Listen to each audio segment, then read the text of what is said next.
চট্টগ্রাম নগরীর ফুটপাতে প্রকাশ্যে চলছে চটকদার মোড়কে ঢাকা যৌন উত্তেজক ঔষধ ও নকল কসমেটিক্সের রমরমা ব্যবসা। কোতোয়ালি থানা এলাকার New Market, station road, Laldighi ও কোর্ট বিল্ডিংয়ের মূল সড়কের ফুটপাতে প্রতিদিন বসছে শখানেকের মতো দোকান। অবৈধ ও ভেজাল এই ঔষধ বিক্রেতাদের বিরুদ্ধে ওষুধ প্রশাসনের অভিযান যেমন নেই, তেমনই নীরব পুলিশ প্রশাসনও। এদিকে সাময়িক আনন্দ লাভ ও কম দামে প্রসাধনী পাওয়ার আশায় যৌন উত্তেজক ও ভেজাল পণ্যের দিকে ঝুঁকছেন নিম্নআয়ের মানুষগুলো।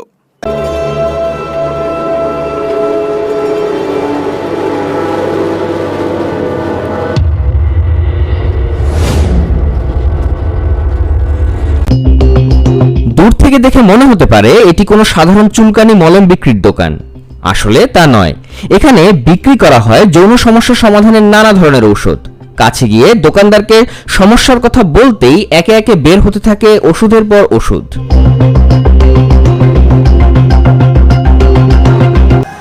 ভায়াগ্রার বিকল্প দেশীয় ঔষধ আছে অন্তত 123টি নামে, তবে বাজারে সরবরাহ আছে 8 থেকে 10টি কোম্পানির। এর মধ্যে দুটির কাটতি বেশ ভালো।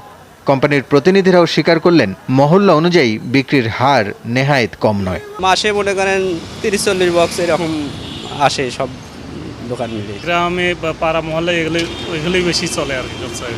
প্রায় 150 থেকে 200 ছিল আর কি। এগুলোর বিক্রির লাইসেন্স আছে কিনা জানতে চাইলে বিক্রেতাদের সহজ উত্তর, লাইসেন্স না থাকলে পাইকারি দোকান থেকে এগুলো তারা কিনতে কিংবা বিক্রি করতে পারতেন না। আমার এখানে এগুলো সবে মানে পাইকারি মার্কেট থেকে আনা ওষুধ। অবশ্যই এগুলার ড্রাগ লাইসেন্স অবশ্যই আছে কোম্পানি, না থাকলে অবশ্যই মার্কেটে থাকতো না। আর যদি মার্কেটে না, এটা আমি রাস্তায় বসছি, এখানে আবার বিক্রির আমার কোনো ইয়ে নেই, তবে আমার সার্টিফিকেট আছে, সরকারি সার্টিফিকেট আছে, আমার ওষুধের উপরে কোর্স করা আমার আছে। এটি লাইসেন্স সহিত এটি লাইসেন্স সব দেওয়া আছে, প্রাকৃতিক গাছ গাছালি দিয়ে বানানো, এটা পাউডার দিয়ে তৈরি। প্রশাসন ছাড়া ক্যাপ্টেড লাইসেন্স হয়েছে।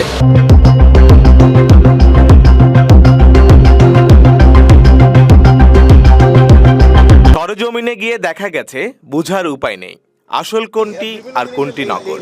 অনেক ক্ষেত্রে বিভিন্ন নামকরা ব্র্যান্ডের নামও ব্যবহার করা হয়েছে এসব ওষুধের গায়ে। এসএনটিভির ক্যামেরা দেখে কৌশলে এড়িয়ে যাওয়ার চেষ্টা করেন বিক্রেতারা। অবশেষে বিক্রেতাদের একজন স্বীকার করলেন তাদের এই ব্যবসা অবৈধ। বাংলাদেশে যৌন সমস্যায় আক্রান্ত রোগীদের টার্গেট করে গড়ে ওঠা অবৈধ এই ব্যবসার শিকড় এখন শুধু ফুটপাতে সীমাবদ্ধ নয়, অনলাইনেও জনপ্রিয় বেশ কিছু কবিরাজের খোঁজও পাওয়া গেছে। এদের মধ্যে একজন সাইফুল হক। নিজেকে মাদ্রাসার অধ্যক্ষ হিসেবে পরিচয় দেওয়া এই ব্যক্তির ইউটিউব চ্যানেলে 1.4 মিলিয়নেরও বেশি সাবস্ক্রাইবার রয়েছে।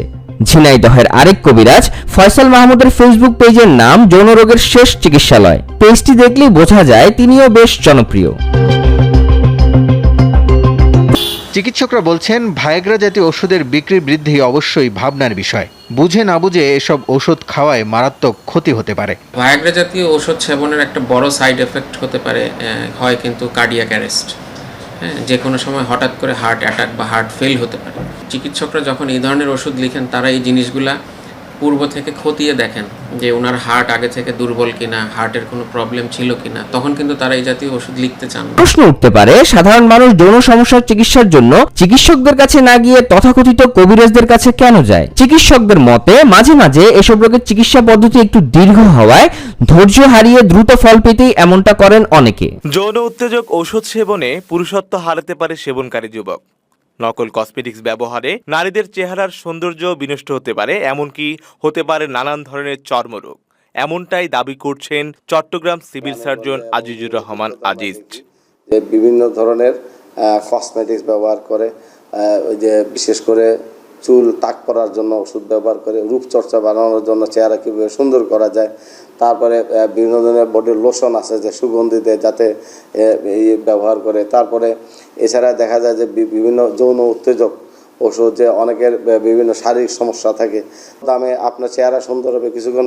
ড্রাগ আইন, নিরাপত্তা বা ডোজ নিয়ে ফুটপাতের হকারদের কোনো মাথা ব্যথা না থাকায় এই ওষুধগুলোর পার্শ্ব প্রতিক্রিয়া মারাত্মক হতে পারে বলে মনে করেন এই চিকিৎসক। অনেকে মনে করেন ইরেকটাইল ডিসফাংশন এমন একটি অসুস্থতা বা এমন একটি সমস্যা যেটা আসলে শুধুমাত্র দাম্পত্য জীবনকে সুখী করার জন্য প্রয়োজন। তবে রিসার্চে দেখা গেছে যাদের ইরেকটাইল ডিসফাংশন হচ্ছে তারা যে কোনো হার্ট ডিজিজ হওয়ার সম্ভাবনায় অনেক বেশি রিস্ক ফ্যাক্টরে আছেন। কারণ আমাদের লিঙ্গে যে রক্তনালী আছে এটা অনেক সূক্ষ্ম এবং আমাদের শরীরে কোলেস্টেরল বেড়ে গেলে এখানেই সবচেয়ে আগে ব্লকেজ বা অ্যাটাক শুরু হয় এবং এটার যদি সঠিক সময় সঠিক চিকিৎসার আওতায় না আসা যায় পরবর্তীতে brain stroke, heart attack, hormonal imbalance, ডায়াবেটিসের মতো মারাত্মক রোগ ধারণ করতে পারে। তাই অবশ্যই ইরেকটাইল ডিসফাংশন যেসব পুরুষদের আছে দাম্পত্য জীবন সুখকর করার পাশাপাশি নিজের সুস্থতা নিশ্চিত করার জন্য যত দ্রুত সম্ভব এক্সপার্ট ডক্টরের পরামর্শ নেবেন।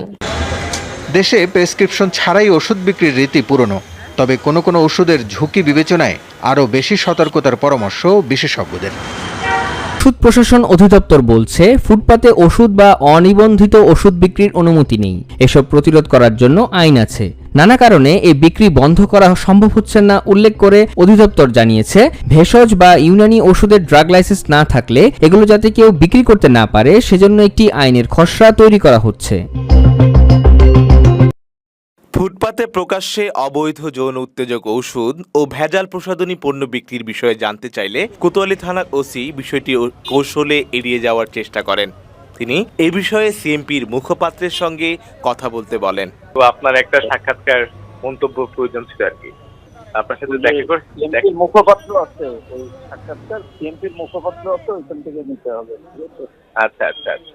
মনোরোগ বিশেষজ্ঞরা বলছেন অতিরিক্ত যৌন উত্তেজক ওষুধ সেবনের ফলে ব্যক্তির মানসিক সমস্যা ছাড়াও বাড়ে অপরাধ প্রবণতা। এই সমস্ত নীল ছবি, নীল ওষুধ বা আমি বলবো নীল ওষুধ মানে যৌন বিকৃতকরণের যে ওষুধগুলি সেগুলি মানুষের চিন্তাকে, তাদের চেতনাকে, তাদের সংস্কৃতিকে, আবেগকে ধ্বংস করে দেয়। ফলত একজন মানুষ হয় যান্ত্রিক অথবা বিকৃত চিন্তা, বিকৃত মস্তিষ্ক এবং বিকৃত আবেদন এবং বিকৃত আবেগ। সুতরাং এগুলি কিন্তু সমাজের উপরে খুবই নেতিবাচক প্রভাব ফেলে। ওষুধ আইনের যথাযথ প্রয়োগ করা হলেই এই বিক্রেতারা যৌন নিরাপত্তাহীনতায় ভোগা সাধারণ মানুষকে ফাঁদে ফেলতে পারবে না বলে মনে করেন সংশ্লিষ্টরা। চিকিৎসকরা বলছেন খুব কম মানুষেরই এ ধরনের ওষুধের প্রয়োজন হতে পারে, আর ব্যবস্থাপত্র ছাড়া যৌন উত্তেজক ওষুধে চিরতরে ক্ষতিগ্রস্ত হতে পারে যৌন স্বাস্থ্যের। একটি সুখী দাম্পত্য জীবন আমাদের সকলের কাম্য, কিন্তু সেক্সুয়াল ডিসফাংশনের কারণে তা প্রায়ই ব্যাহত হয় এবং খুবই অ্যালার্মিং একটি বিষয় হচ্ছে বাংলাদেশে আজকাল ইয়াং জেনারেশনের মধ্যেও সেক্সুয়াল ডিসফাংশনের এই সমস্যা দেখা যাচ্ছে। প্রথমে জেনে নেই ছেলেরা কি কি সমস্যা অ্যাকচুয়ালি ফেস করে। নর্মালি দেখা যায় যাদের সেক্সুয়াল ডিসফাংশন থাকে তাদের ইরেকটাইল ডিসফাংশন অর্থাৎ উত্থানজনিত সমস্যা, আর্লি ইজাকুলেশন অর্থাৎ দ্রুত বীর্যপাত হওয়া, অনেকের ক্ষেত্রে দেখা যায় আবার লেস ডিজায়ার অর্থাৎ ইচ্ছাশক্তি কমে যেতে পারে। বিভিন্ন হরমোনাল ইমব্যালেন্স অথবা বিভিন্ন ক্রনিক ডিজিজের কারণে এই সমস্যা হতে পারে। এই ধরনের সেক্সুয়াল ডিসফাংশনের সমস্যা সময়মতো ট্রিটমেন্ট না করলে পরবর্তীতে তা জটিল আকার ধারণ করতে পারে। এখন অ্যাডভান্স মেডিকেল সায়েন্সে পিশট, শকওয়েভ, কিছু ন্যাচারাল সাপ্লিমেন্টস এবং একটি সঠিক লাইফস্টাইল মডিফিকেশনের মাধ্যমে এই ধরনের সেক্সুয়াল ডিসফাংশনের সঠিক এবং পার্মানেন্ট চিকিৎসা সম্ভব।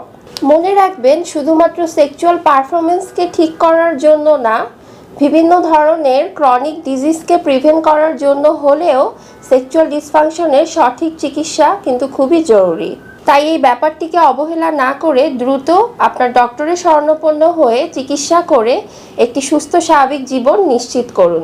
পথে ঘাটে এসব অবৈধ যৌন উত্তেজক ঔষধ ও নকল প্রসাধনী কতটা ক্ষতিকর তা কেবল ভুক্তভোগীরাই জানেন। ভাসমান এসব অবৈধ ঔষধ বিক্রেতাদের বিরুদ্ধে প্রশাসন ব্যবস্থা নেবেন বলে এমনটাই প্রত্যাশা করছেন সাধারণ মানুষ। আশিক আরিফিন, SNTV, চট্টগ্রাম।